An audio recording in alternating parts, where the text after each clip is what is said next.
Vous buvez probablement de l'eau en bouteille en pensant faire un choix sain. Plot twist. Certaines marques que vous achetez régulièrement contiennent plus de microplastiques qu'un sac de course Carrefour qui traîne dans l'océan depuis 2000. Sympa, non? Restez jusqu'à la fin, parce que je vais vous montrer exactement quelle bouteille éviter. Et surtout, comment reconnaître une eau vraiment sûre. Ce n'est pas celle avec la montagne sur l'étiquette.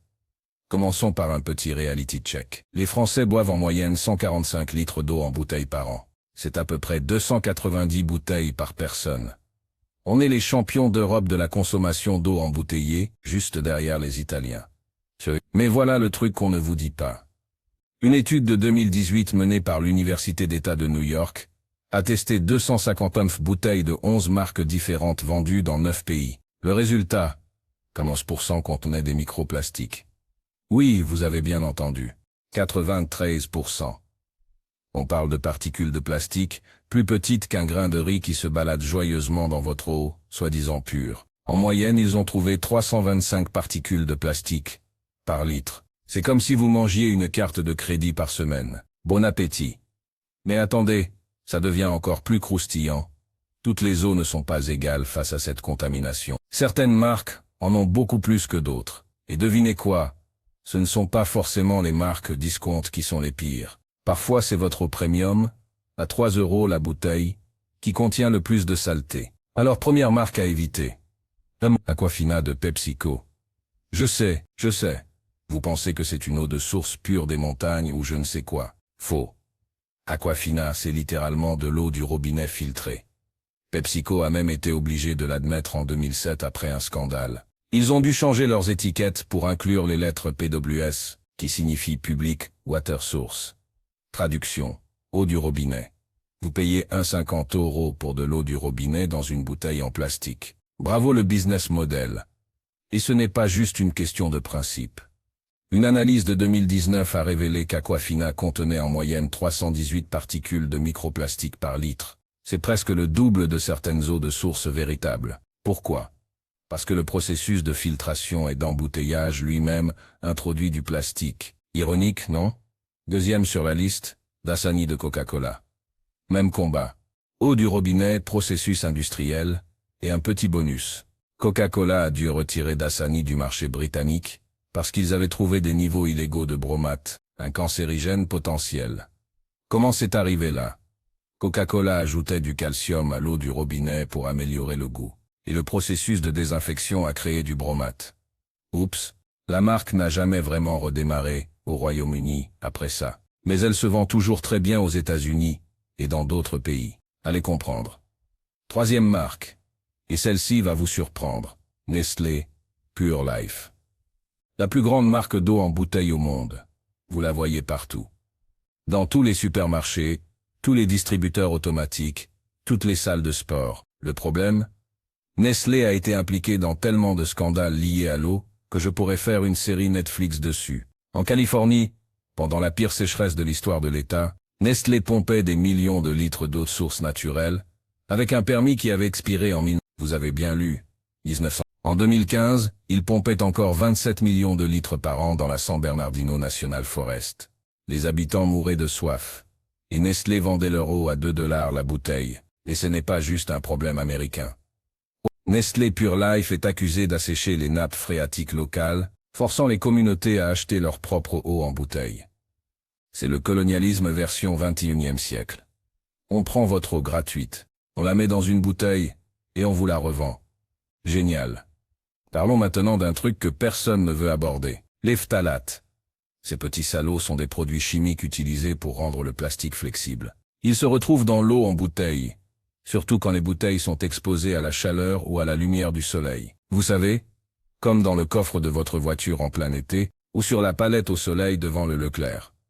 Une étude allemande de 2009 a testé 18 marques d'eau en bouteille, et a trouvé des hormones œstrogènes dans presque toutes. D'où ça vient? Des phtalates qui s'infiltrent depuis le plastique. Ces perturbateurs endocriniens peuvent affecter la fertilité, le développement des enfants, et même augmenter le risque de certains cancers. Au moins votre eau a un joli emballage bleu, non? Poland Spring. Vendue comme une eau de source pure du Maine, cette marque appartient maintenant à Nestlé. En 2017, un procès collectif a accusé Poland Spring de fraude massive, affirmant que ce n'était pas vraiment de l'eau de source. Les documents du procès ont révélé que certains puits étaient à côté d'une décharge et d'une station d'essence abandonnée. Miam.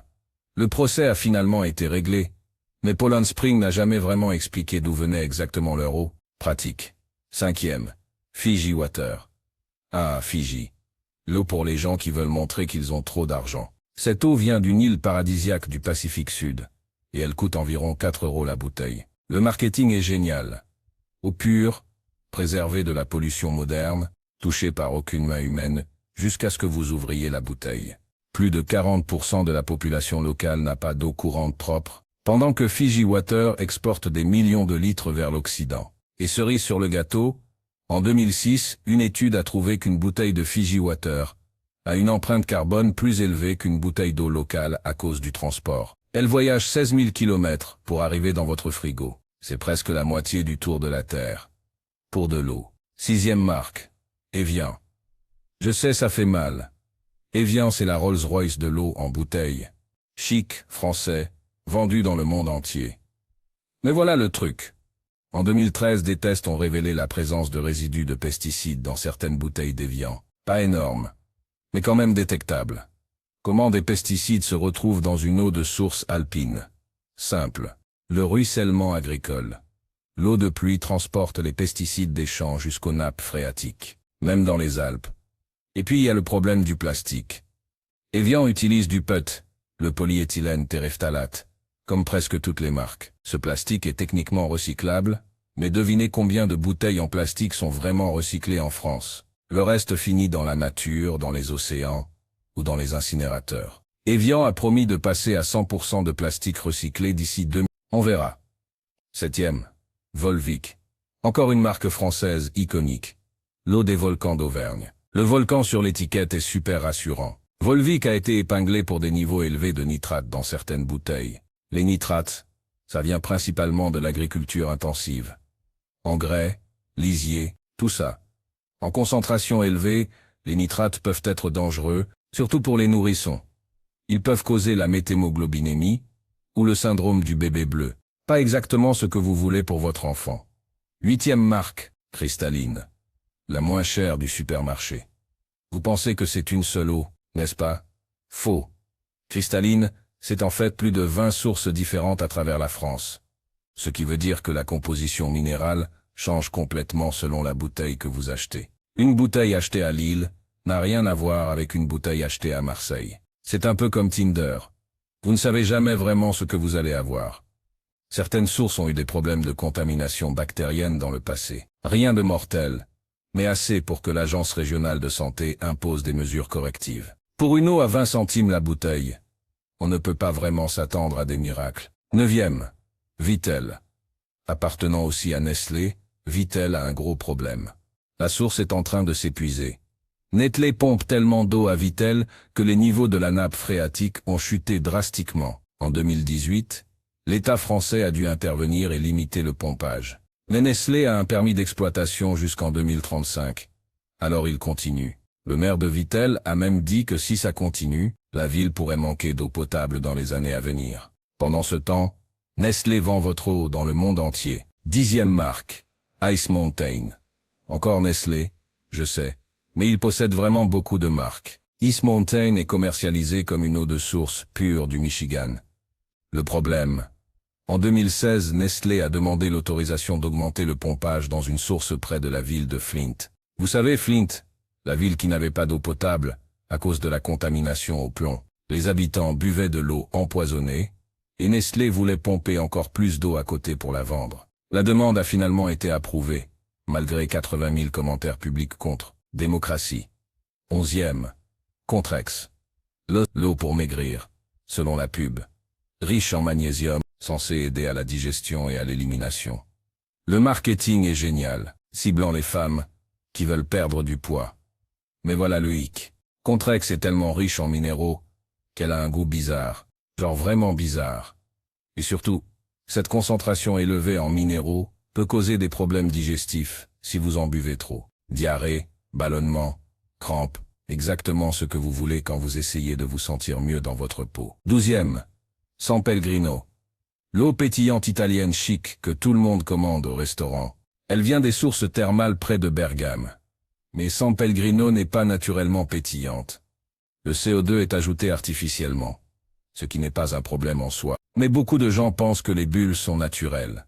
Elles ne le sont pas. Et puis San Pellegrino appartient à qui? Nestlé, encore.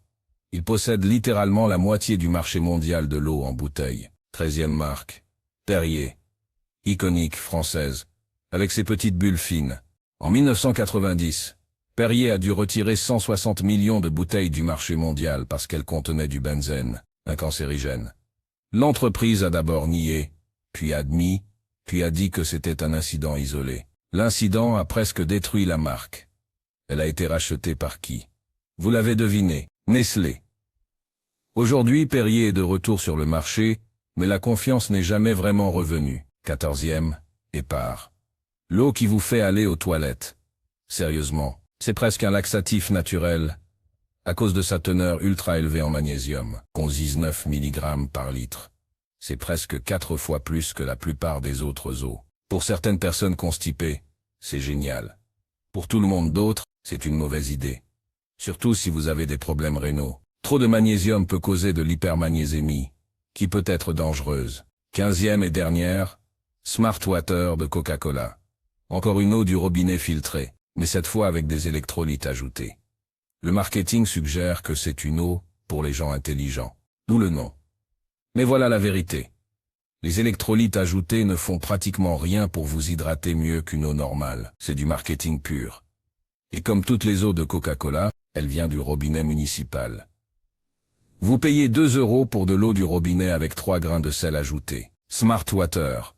Plus comme Smart Marketing. Parce que franchement, si toutes ces marques connues sont problématiques, qu'est-ce qui reste? Première règle, vérifiez la source. Une vraie eau de source devrait indiquer clairement d'où elle vient. Pas juste un nom fantaisiste de montagne qui n'existe pas. Une vraie adresse, une vraie source. Si l'étiquette dit eau de source mais ne donne aucun détail, méfiez-vous. Deuxième règle, regardez la composition minérale. Elle devrait être imprimée sur l'étiquette. Si elle ne l'est pas, passez votre chemin. Une bonne eau devrait avoir un équilibre de minéraux. Calcium entre 50 et 150 mg par litre. Magnésium entre 10 et 5. Sodium en dessous de 20. Si les chiffres sont beaucoup plus élevés ou beaucoup plus bas, posez-vous des questions. Si vous achetez de l'eau au supermarché, ne prenez jamais les bouteilles sur le dessus de la palette qui ont été au soleil toute la journée. La chaleur accélère la migration des produits chimiques du plastique vers l'eau. Si possible, achetez de l'eau en bouteille de verre. Plus cher, plus lourd, mais infiniment plus sûr. Quatrième règle. Cherchez les certifications. En France, cherchez le logo de la Direction générale de la santé ou des agences régionales de santé. Ces organismes testent régulièrement les eaux embouteillées. Une eau certifiée est plus sûre qu'une eau sans certification. Cinquième règle, et c'est probablement la plus importante, buvez l'eau du robinet. Je sais que ça semble fou après tout ce que je viens de dire sur l'eau en bouteille, mais l'eau du robinet en France est l'une des plus contrôlées au monde. Elle subit en moyenne 200 contrôles par jour. C'est plus que n'importe quelle eau en bouteille. Si vous n'aimez pas le goût, utilisez un filtre à charbon. Ça coûte 30 € et ça dure 6 mois. Vous économiserez une fortune et vous sauverez la planète par la même occasion. L'ironie dans tout ça, c'est que nous sommes tellement conditionnés à penser que l'eau en bouteille est plus sûre que l'eau du robinet. Mais les faits disent le contraire. L'eau du robinet est testée plusieurs fois par jour. L'eau en bouteille est testée quelques fois par an. L'eau du robinet coûte 0,3 centimes par litre. L'eau en bouteille coûte 50 centimes à 3 € par litre. C'est 1000 fois plus cher pour quelque chose qui n'est souvent pas meilleur, et parfois pire. Et puis, il y a l'impact environnemental. 1 million de bouteilles en plastique sont achetées chaque minute dans le monde. Chaque minute. La majorité ne sera jamais recyclée. Elles finiront dans l'océan, où elles se décomposeront en microplastiques, qui seront mangés par les poissons que vous mangerez. La boucle est bouclée. Vous buvez du plastique, vous mangez du plastique, vous respirez du plastique.